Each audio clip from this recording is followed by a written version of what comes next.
ಮೊದಲೇಗಾಗಿ ನಮ್ಮ ಮಾಧ್ಯಮದ ಮಿತ್ರರ ಮೂಲಕ ನಿಮ್ಮೆಲ್ಲರ ವೀಕ್ಷಕರಿಗೆ ನನ್ನ ಹೃತ್ಪೂರ್ವಕವಾದ ಧನ್ಯವಾದಗಳನ್ನು ಸಲ್ಲಿಸುತ್ತೇನೆ. ಇವತ್ತಿನ ವಿಜಯ ಬರೀ ನಂದಲ್ಲ, ನಮ್ಮ ಭಾರತೀಯ ಜನತಾ ಪಾರ್ಟಿ ಹಾಗೂ JDS ಎರಡು ಪಕ್ಷದ ಎಲ್ಲ ಕಾರ್ಯಕರ್ತರು, ಮುಖಂಡರು, ರಾಜ್ಯದ ನಾಯಕರು, ಕೇಂದ್ರದ ನಾಯಕರು ಎಲ್ಲರಿಗೂ ನನ್ನ ಹೃತ್ಪೂರ್ವಕವಾದ ಧನ್ಯವಾದಗಳನ್ನು ಹೇಳ್ತೀನಿ. ಇವತ್ತಿನ ವಿಜಯ ಚಾಮುಂಡೇಶ್ವರಿಯ ವಿಜಯ, ಕಾವೇರಮ್ಮನ ವಿಜಯ ಮತ್ತು ಅಯೋಧ್ಯ ಬಾಲರಾಮನ ವಿಜಯ, ಅದರ ಜೊತೆಗೆ ನಮ್ಮ ಮೈಸೂರು ಹಾಗೂ ಕೊಡಗು ಕ್ಷೇತ್ರದ ಜನರ ವಿಜಯ. ಇವತ್ತು ಮೊದಲೇ ಬರ 5 ವರ್ಷದಲ್ಲಿ ನಾವು ಒಳ್ಳೆಯ ಅಭಿವೃದ್ಧಿಯನ್ನು ಮಾಡೋಣ, ನಿಮ್ಮೆಲ್ಲರ ಸಹಕಾರದೊಂದಿಗೆ ನಮ್ಮ ಪಾರಂಪರೆಯನ್ನು ಸಂರಕ್ಷಣೆ ಮಾಡೋಣ, ಎಲ್ಲ ರೀತಿಯ ಜನರ ಒಂದು ಹಿತರಕ್ಷಣೆಯನ್ನು ಕಾಪಾಡಿ ಮುಂದುವರಿಯೋಣ ಅಂತ ನಿಮ್ಮ ಮುಂದೆ ಹೇಳ್ತೀನಿ.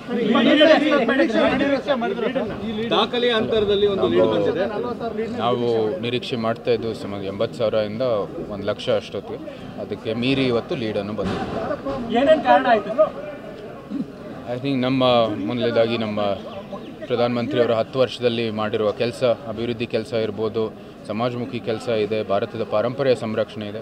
ಅದರ ಜೊತೆಗೆ ಇಲ್ಲಿ ಮೈಸೂರು ಕೊಡಗು ಕ್ಷೇತ್ರದಲ್ಲಿ ನಮ್ಮ ಮೈತ್ರಿನೂ ಕೂಡ ನಮಗೆ ಲಾಭ ಆಗಿದೆ. ಅದರ ಜೊತೆಗೆ ನಾವು ಹಿಂದೆ ಮೈಸೂರು ಮಹಾರಾಜರು ಮಾಡಿರೋಂಥದ್ದು ಕೆಲಸ, ಆ ಕೊಡುಗೆಗಳು ಇವತ್ತು ನಾಲ್ವಡಿ ಕೃಷ್ಣರವರ ಜಯಂತಿನೂ ಕೂಡ ಅವ್ರ ಕಾಲದಲ್ಲಿ ಅವರ ಆಡಳಿತ ಎಲ್ಲ ಸ್ಮರಣೆ ಮಾಡಿ ಜನರಿಗೆ ನಮಗೆ ಈ ಬಹುಮತದಲ್ಲಿ ಗೆಲ್ಲಿಸಿದ್ದಾರೆ. ವಿಚಾರ ಯಾವಾಗಲೂ ಚುನಾವಣೆ ಚರ್ಚೆ ಆಗುತ್ತೆ, ಬಟ್ ಜಾತಿ ಮೀರಿದಂಥ ದೊಡ್ಡದೊಂದು ಗೆಲುವು, ಇದೊಂದು ಮೆಸೇಜ್ ಇಡೀ ಮೈಸೂರು ಜಾತಿ ನಾವು ಇಡೀ ಚುನಾವಣೆಯಲ್ಲಿ ನಾವು ಯಾವುದೇ ರೀತಿ ಜಾತಿ, ಧರ್ಮ, ಯಾವುದೇ ರೀತಿ ವರ್ಗಗಳು ಅದು ಏನನ್ನು ನಾವು ಮೆನ್ಷನ್ ಮಾಡ್ದೇ ಚುನಾವಣೆಯನ್ನು ನಡೆಸಿದ್ವಿ. ಅದೆಲ್ಲನೂ ಮೀರಿ ನಾವು ಭಾರತೀಯರಾಗಿ ಭಾರತಕ್ಕೋಸ್ಕರ ಈ ಚುನಾವಣೆಯನ್ನು ನಡೆಸ್ತಾ ಇದ್ದೀವಿ ಅಂತ ನಾನು ಭಾಳ ಸ್ಪಷ್ಟವಾಗಿ ಹೇಳಿದೆ. ಅದೇ ರೀತಿ ಜನರು ಕೂಡ ಸ್ಪಂದಿಸಿದ್ದಾರೆ. ಸರ್, ಈಗ ಚುನಾವಣಾ ಸಂದರ್ಭದಲ್ಲಿ ರಾಜಕಾರಣ, ಅದಾದ್ಮೇಲೆ ಕೆಲಸ ಅಭಿವೃದ್ಧಿ ಅನ್ನೋ ಒಂದು ಮಾತನಾಡ್ತಾರೆ, ಅದೇ ನಿಟ್ಟಿನಲ್ಲಿ ಮುಂದಕ್ಕೆ ಸಾಗುವಂಥದ್ದು ಅಥವಾ ಏನು ಮೆಸೇಜ್? ಅದು ನಮ್ಮ ತತ್ವ ಆಗಿದೆ. ನಾನು ಹೇಳಿದ್ದೀನಿ ನಿಮ್ಮ ಮುಂದೆ ಎಲ್ಲನೂ. ಚುನಾವಣೆ ಸಮಯದಲ್ಲಿ ರಾಜಕೀಯ ನಡೀತದೆ, ಅದಾದ ನಂತರ ನಾವು ಒಬ್ಬ ಸ್ಟೇಟ್ಸ್ಮನ್ ಆಗಿ ಕೆಲಸವನ್ನು ಮಾಡಬೇಕಾಗಿದೆ. ಎಲ್ಲರ ಜೊತೆಗೆ ಎಲ್ಲರ ಒಂದು ಸಹಕಾರದೊಂದಿಗೆ ಕೆಲಸವನ್ನು ಮಾಡ್ತೀವಿ. 5 ವರ್ಷ ನಾವು ಶ್ರಮಿಸ್ತೀವಿ. ಇದು ಫಲಿತಾಂಶ ಬಂದಿದ ನಂತರ ಇವಾಗ ಎಲ್ಲರೂ ನಮ್ಮ ರಾಜ್ಯ ಮತ್ತು ರಾಷ್ಟ್ರದ ಅಭಿವೃದ್ಧಿಗಾಗಿ ಜೊತೆ ಕೆಲಸ ಮಾಡಬೇಕಾಗಿದೆ. ಅವರು ಕೂಡ ನಾವು ಸಮಸ್ಯೆಗಳು ಇದ್ದೇ ಇರ್ತವೆ, ಆದರೆ ಕೂಡ ನಾವು ಕೈ ಜೋಡಿಸ್ಬಿಟ್ಟು ಕೆಲಸವನ್ನು ಮಾಡ್ತೀವಿ.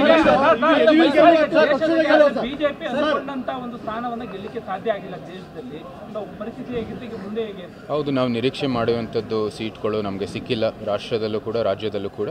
ಆದರೂ ಸಹ ನಾವು ಸರ್ಕಾರವನ್ನು ರೂಪಿಸ್ತೀವಿ. ಪ್ರಧಾನಮಂತ್ರಿಯವರು ಮತ್ತೊಮ್ಮೆ ಪ್ರಧಾನಿ ಆಗ್ತಾರೆ. ಎರಡೂ ನಿಜ. ಪ್ರಧಾನಮಂತ್ರಿಯವರ ಗೆಲುವು ಇದು, ನಮ್ಮ ಪಕ್ಷದ ಗೆಲುವು, JDSನ ಗೆಲುವು, ಎಲ್ಲರ ಗೆಲುವು, ಪ್ರಜಾಪ್ರಭುತ್ವದ ಗೆಲುವು ಇದು. ಆಗಲೇ ಬಹಳ ಸ್ಪಷ್ಟವಾಗಿ ಹೇಳಿದ್ದೀನಿ, ಎಲ್ಲ ರೀತಿಯ ಸರ್ವತೋಮುಖವಾದ ಅಭಿವೃದ್ಧಿಯನ್ನು ಮಾಡ್ತೀವಿ. ಸ್ಪಷ್ಟವಾಗಿ ನಿಮ್ಮ ಜೊತೆ ಕೂತ್ಕೊಂಡು ಸಿದ್ದರಾಮಯ್ಯ ಅಂದರೆ CM ಇರುವಂಥ ಕಾನ್ಸ್ಟಿಟ್ಯೂನ್ಸಿ, ಇಲ್ಲಿ ಕೋಆರ್ಡಿನೇಷನ್ ಭಾಳ ಇಂಪಾರ್ಟೆಂಟು. ಈ ನಿಟ್ಟಿನಲ್ಲಿ ಕಷ್ಟ ಆಗ್ಬೋದು ಅಂತ ಅನ್ನಿಸ್ತದೆ, ಯಾಕಂದರೆ ನಿಮ್ಮ ಶಾಸಕರ ಸಂಖ್ಯೆ ತುಂಬ ಕಡಿಮೆ ಇದೆ.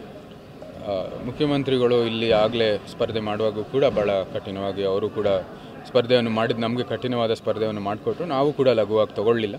ಸೊ ಅದು ಯಾವಾಗಲೂ ಇದ್ದೇ ಇರುತ್ತೆ, ಆದರೆ ನಮ್ಮ ಕೆಲಸ ನಾವು ಮಾಡ್ಕೊಂಡು ಮುಂದುವರಿತಾ ಇರ್ತೀವಿ. ಈ ಸಂದರ್ಭದಲ್ಲಿ ಅವರ 140ನೇ ಜನ್ಮ ವಾರ್ಷಿಕೋತ್ಸವ ಸಂದರ್ಭದಲ್ಲಿ ಎಲ್ಲರಿಗೂ ಶುಭಾಶಯಗಳನ್ನು ಹೇಳ್ತೀನಿ. ಅವರ ಕಾಲದಲ್ಲಿ ಅವ್ರು ಯಾವ ರೀತಿ ನಾಯಕತ್ವವನ್ನು ವಹಿಸಿದ್ರು ಅದೇ ರೀತಿ ನಾವು ಕೂಡ ಮಾಡ್ತೀವಿ ಮುಂದೆ. ಮತ್ತೊಮ್ಮೆ ನಿಮ್ಮೆಲ್ಲರಿಗೂ ಶುಭಾಶಯಗಳು.